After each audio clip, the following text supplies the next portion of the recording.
Olá, meus queridos e minhas queridas, saudações geográficas a todos.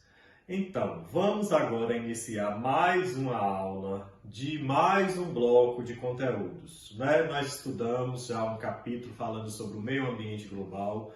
Agora a gente vai avançar mais um pouco na nossa programação, né? A gente vai para o capítulo 2, a questão energética mundial e no Brasil, certo?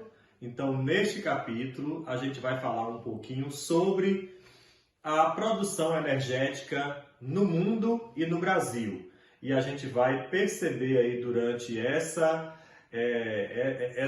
esses estudos desse capítulo, né, como procede aí a produção de energia, tanto as energias renováveis quanto as não renováveis. Neste primeiro momento, a gente vai desenvolver a aula apenas fazendo a apresentação do assunto, do capítulo, e vocês também podem pegar o livro da página 34 até a página 37, certo?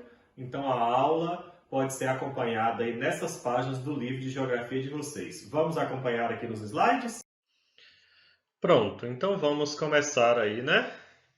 A questão energética no Brasil, mundial e no Brasil. Estou aqui com o microfone porque tem outras pessoas no ambiente para não sair aí o som. Ok, gente? Olha, para início de conversa, vamos pensar um pouquinho aí. Vocês podem abrir o livro, pode pegar o livro e na abertura do capítulo, entre a página 34 e 35, tem aí uma abertura. Para início de conversa, é bom que a gente observe aí a imagem que o livro mostra aí na abertura do seu capítulo. Então, nós temos aqui, ó, mudança na demanda energética em regiões selecionadas, na projeção de 2014 a 2040. Vou pegar aqui esse marcador só para a gente dar uma observada aqui.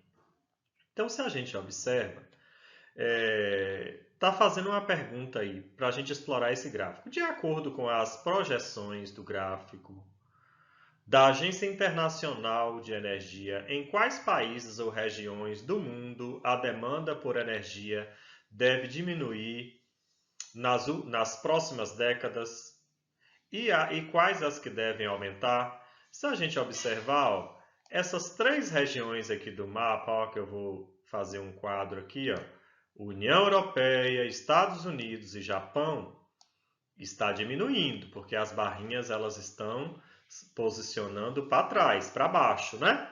Já essas outras regiões aqui, ó, dessas barras que estão para cima, né? Vocês podem observar América Latina, Oriente Médio, Sudeste da Ásia, África, China e Índia. São as que estão aumentando. Então, para a gente identificar as que estão diminuindo e as que estão aumentando, é fácil. Olhou o gráfico, observou a aparência, citam as regiões. Então, deu para a gente responder essa primeira pergunta aí sem problema nenhum.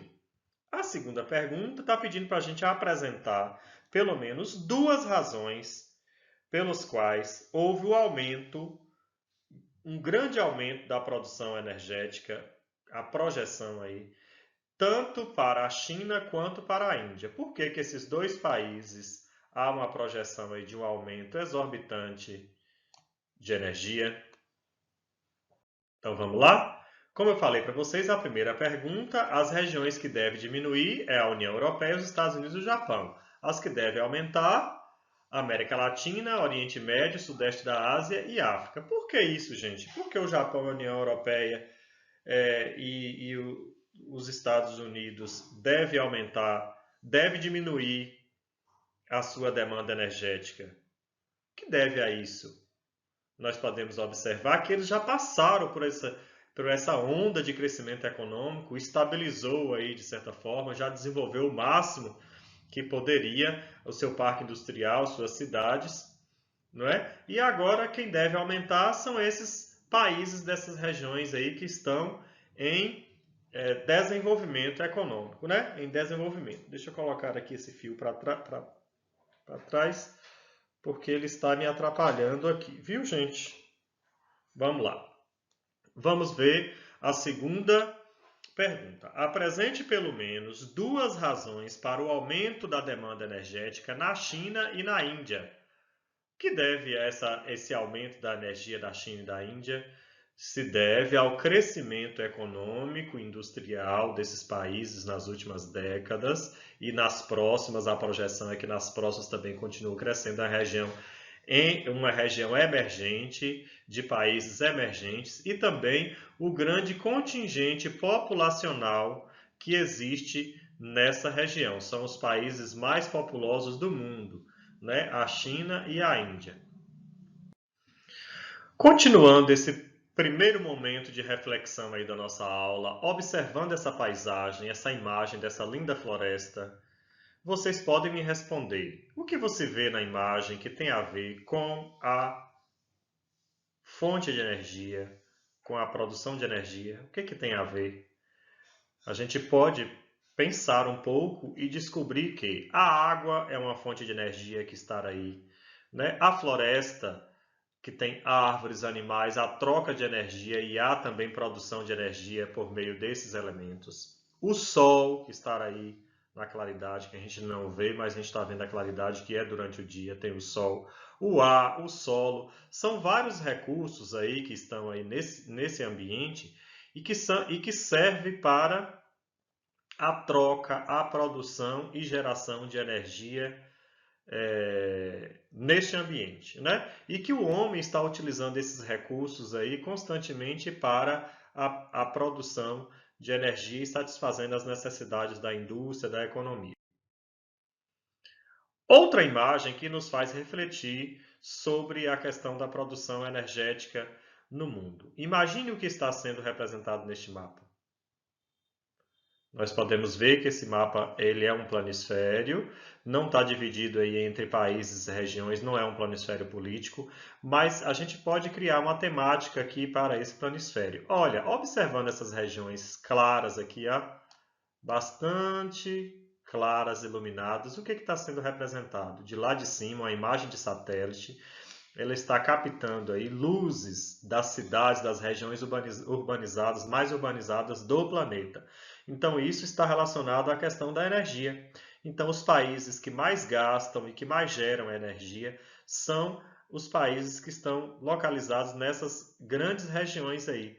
Para destaque, eu citei essas três, ó, América do Norte, Europa Ocidental e Sudeste Asiático. São as três regiões mais desenvolvidas do planeta, os três polos de influência econômica mais desenvolvidos do planeta. Consequentemente, produz mais energia, gasta mais energia, mais urbanizado e está aí sendo destacado no mapa essa região. Para a gente discutir mais um pouquinho quais as regiões têm maior produção de energia e maior gasto de energia também. A gente vai ver que as regiões mais desenvolvidas são as que mais gastam energia.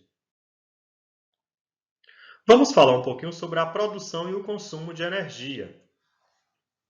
Há um conceito simples aí que a energia é a capacidade de produzir trabalho. Então, por que é gerada a energia? Ao longo do desenvolvimento do sistema capitalista e das atividades econômicas do homem, o homem sentiu a necessidade de produzir energia para facilitar o seu trabalho. Existem dois tipos de fontes energéticas. Nós temos as fontes primárias, que é aquela extraída diretamente da natureza, como o petróleo, gás natural, carvão mineral, urânio, energias hidráulicas, resíduos vegetais. Isso aí que forma a matriz energética in natura é chamado de primária. Já a secundária é aquela derivada, né? O óleo do petróleo fabrica o óleo diesel, a gasolina, o gás, né? E a eletricidade, que é gerada por esses recursos da energia primária. A energia primária ela é encontrada lá in natura e a secundária é transformada pela tecnologia humana.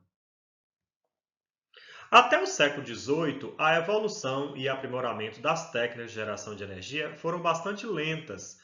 Então, usava-se a tração animal, a energia muscular humana para poder desenvolver as tarefas e as atividades econômicas. Após a Revolução Industrial, aí, em meados do século XVIII, a força muscular e a tração animal foram substituídas por processos mecânicos. Isso significa que aí nesse período, aí, meados do século XVIII, o homem descobriu-se uma fonte de energia, a primeira fonte de energia, que foi o carvão mineral, né? Lá na Inglaterra, durante a Revolução Industrial. A partir daí, houve uma evolução, uma aceleração na produção das diversas fontes de energia no planeta. O século XIX, houve a invenção dos geradores elétricos, da produção da eletricidade em larga escala, em grande escala. Então, descobre-se no século XIX, nesse período da segunda Revolução Industrial, o petróleo. Com o petróleo, há uma possibilidade, abre-se um leque maior para uma nova fonte de energia e se espalha no mundo a disseminação desses geradores elétricos para a produção de eletricidade, para abastecer cidades e indústrias. Nas primeiras décadas do século XX, houve a difusão dos motores a combustão interna, né? A importância aí da descoberta do petróleo na estrutura energética foi bastante interessante, né, para esse período aí. Então, difunde nesse momento os automóveis, né? O próprio nome já diz, automóveis funcionando de forma autônoma, automática, por causa de que da descoberta aí dos motores a combustão, usando-se a energia vinda do petróleo. Os países industrializados, ricos, desenvolvidos, eles inventaram aí, criaram as chamadas usinas termoelétricas, utilizando esses combustíveis fósseis descobertos aí nesse período. No próximo slide, a gente vai falar um pouquinho como é que funciona essas termoelétricas, certo? Como é uma termoelétrica? Nesse esqueminha aí que eu coloquei para vocês, aqui, ó, esse esquema, ele está mostrando como é que é gerada energia elétrica numa termoelétrica. Bastante simples aí. No quadro aqui ao lado, vocês vão acompanhar aí de forma bastante simples para entender como é que funciona uma termoelétrica.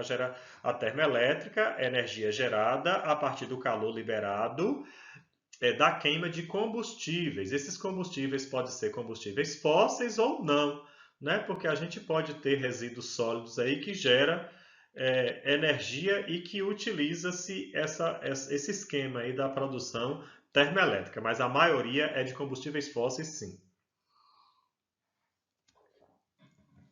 Como é que funciona? Vamos acompanhar no quadro ao lado e também no esqueminha aí da animação. Quando os combustíveis fósseis são queimados numa fornalha, aqui vou pegar uma canetinha agora para ficar melhor, de vermelho aqui, ó. Olha, nós temos uma fornalha, aqui esse foguinho aqui, ó, representando os combustíveis fósseis. Aqui pode ser o petróleo, pode ser o carvão, pode ser o gás. Então, quando coloca fogo aqui nele, ele aquece um reservatório chamado de caldeira. Essa água aqui ela é bastante aquecida nessa caldeira, de forma bem simples para vocês entenderem. Então, aquece a água ela vai produzir um vapor. Vocês estão vendo as gotículas aqui, vai produzir um vapor e entrar para esse cano aqui. O vapor de água vai passar por aqui com uma velocidade, uma pressão muito alta, que chega aqui nessas turbinas, com essas pazinhas aqui, essas pazinhas aí, ó, vão gerar, com a força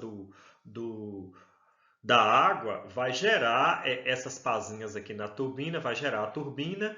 Essas turbinas vão ser movidas por esse vapor pressionado, que vai acionar esse gerador aqui e vai produzir a energia que é levada lá para a cidade ou para a indústria. De forma bastante simples, é assim que funciona uma termoelétrica, certo? Aqui nós temos um outro esqueminha que está mostrando aí como é que funciona a termoelétrica, né? O aquecedor, que é utilizado combustível fóssil, aquece a água sai aqui com bastante velocidade o vapor de água move essas turbinas vão acionar o gerador que vai produzir energia e a energia vai ser distribuída para casas e indústrias. Aqui esse condensador é porque a água que sai aqui da turbina vai para esse condensador, forma água, gotícula de água de novo, normal, líquida, e vai gerar aqui de novo, vai ferver e voltar. Então, um ciclo aí, o funcionamento de uma termoelétrica, certo? Eu acho que dá para vocês entenderem bem direitinho aí como é que funciona. Então, na década de 1970, houve também a difusão da energia nuclear nos países desenvolvidos. A energia nuclear ela é produzida através de um esquema chamado termonuclear, que é uma termoelétrica, porém utilizando a fissão, a geração de energia por meio da quebra do núcleo dos átomos dos elementos químicos radioativos, a exemplo do urânio, do tório, do rádio. Mas o urânio é que é mais utilizado em larga escala. Aqui mesmo na nossa região nós temos a INB, a extração do urânio que está parada por enquanto aí na INB, em Caetité, que é uma das maiores jazidas de extração de urânio, porém de forma in natura e leva para ser processado, né, fora do nosso país, lá na Europa. Aqui nós temos um gráfico que mostra a oferta de energia por fonte no mundo. E é preocupante quando a gente vê que a grande parte da energia, olha, vocês observarem aqui onde que eu estou colocando essa chavinha, é da energia ligada ao carvão mineral, ao petróleo e ao gás natural. Então, todos são combustíveis fósseis altamente poluentes, né? E que é o que gera a maior quantidade de energia no planeta. Depois vem a eletricidade, hidroeletricidade, que é esse azulzinho aqui, olha que quantidade ínfima, pequenininha demais. Biocombustíveis, graças a Deus tem uma quantidadezinha maior, né? Nós temos aqui a energia nuclear, que tem essa partezinha amarelinha aqui, mas se a gente observar, a grande parte da energia produzida vem dos combustíveis fósseis. Vamos falar um pouquinho agora sobre a relação entre o meio ambiente e a energia, a produção energética com relação à questão ambiental. Então, a produção e o consumo de energia gera diferentes impactos ambientais, seja ela qual for. Aqui nós temos a energia hidrelétrica. Aqui é uma usina hidrelétrica. Causam impactos. Que impactos causam a usina hidrelétrica? Ela não causa poluição atmosférica porque não gera gases, né? Mas causa desmatamento, inundação, né? Impactos socioambientais.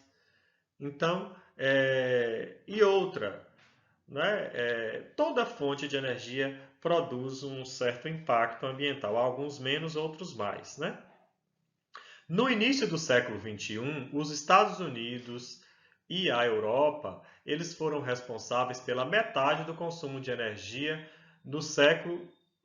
Eles são responsáveis, né? Eles não foram, não, porque o século XXI é o século que nós estamos vivendo. Eles são responsáveis por metade do consumo de energia do planeta. Por que isso? Porque é ali que está concentrada a grande parte da riqueza do planeta. Então, quanto mais rica uma região, mais energia é produzida. É produzida e é consumida.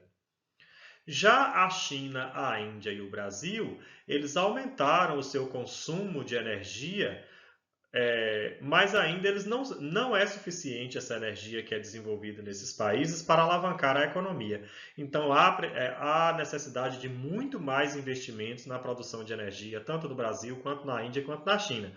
Esses países, nas últimas décadas, têm apresentado um crescimento econômico bastante acelerado. Por isso, a demanda por produção e consumo de energia é grande. Lá no gráfico, no início da nossa aula, a gente viu, né, que a Europa, o Japão e os Estados Unidos, eles já chegaram num patamar de produção e consumo já que dá para praticamente suficiente para o desenvolvimento da sua economia. Já esses outros países emergentes, dessas regiões emergentes, eles mais periféricas, eles estão ainda demandando por muito mais fontes e produções energéticas.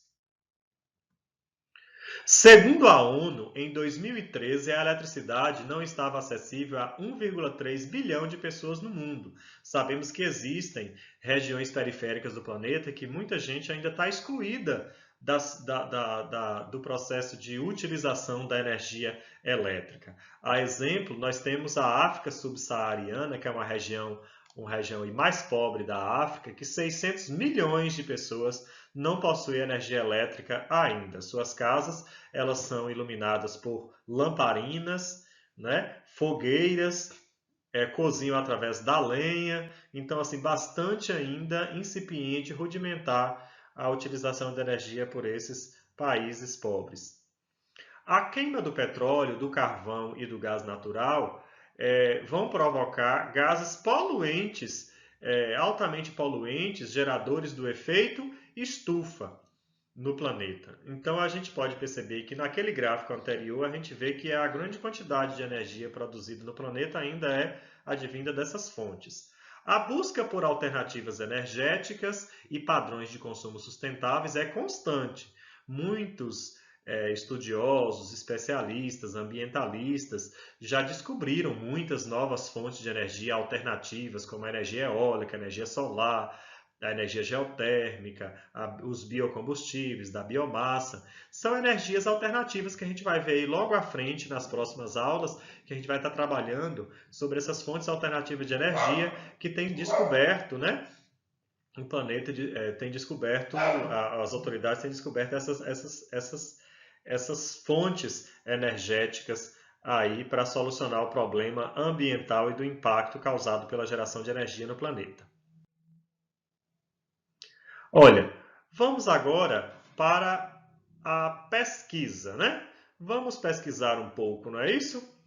Então lá no Google, no site de busca, vocês vão fazer uma pesquisa sobre as termoelétricas e elaborar uma síntese em seu caderno abordando os seguintes aspectos. Termoelétricas e termoelétricas é a mesma coisa, porque pode escrever das duas formas, ok? Então vocês vão encontrar nas pesquisas tanto uma palavra quanto outra que significa a mesma coisa. Vocês vão abordar, fazer a pesquisa, fazer a pesquisa, a investigação, a observação e depois vão desenvolver uma síntese, um texto que vai estar colocando, né, como funciona uma termoelétrica, quais os tipos de termoelétricas que existem, quais as vantagens e as desvantagens da energia termoelétrica, qual a utilização da energia termoelétrica no Brasil, como ela é utilizada, usa bastante, como funciona essa situação da termoelétrica aqui no Brasil. Ela é de destaque, ela não é, ela ajuda na produção energética do Brasil. Então, assim, é bom que vocês façam a pesquisa, depois elaborem uma síntese pequena, uma página aí do caderno, né? No máximo aí 20, 25 linhas. Vocês sintetizam o assunto e deixam aí no caderno, porque logo quando retornar à aula, nós vamos fazer a revisão desses textos, a discussão, né? E a vistoria dele aí para as pessoas que cumpriram, de certa forma, essa tarefa em casa. Ok, meus queridos? Fiquem bem, hashtag fiquem em casa. Por enquanto, nós não sabemos quando a gente retorna. Pelo atual decreto, é até dia 3 de maio. Porém, a gente não sabe se daqui até lá esse decreto ele vai ser renovado e vai ser prorrogado por mais tempo a suspensão dessas aulas. Nós não sabemos ainda. Logo que a gente souber, vocês receberão o aviso, ok? Então, muito obrigado. Tchau, tchau. Obrigado pela atenção de vocês. Façam as atividades, estudem, viu, gente?